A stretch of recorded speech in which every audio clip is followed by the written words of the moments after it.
সে গ্রাম আসে তো তোমার ভাগ্যটা ভালো, আমি রোজা রাখছি। সেহরিতে 2 লিটার পানি খেলাম, আশা করি সারাদিন আর পিপাসা লাগবে না। সেহরির সময় শেষ। এটা যদি রমজান মাস না হইতো অনেক ভাত খেলাম বলে।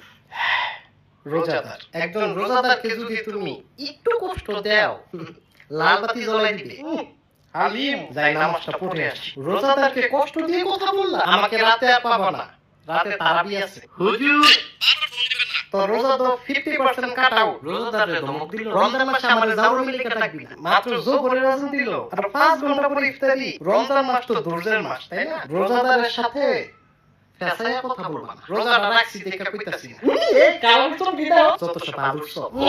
খিদা কিন্তু বেশি একটা লাগে নাই। কি বাবু, চিপস খাও, রোজা রাখো নাই? আমি না বাবু। বাবু এলে কি হইছে? একটু কমায়া খাও। তুমি অনেক খাম করো, আমি দেখছি। আব্বা, হালি মাইনো কইলা রোজা রাখছি তো আমি নাকি, হ্যাঁ? চাপেন। আজান দিয়ে লাইছে।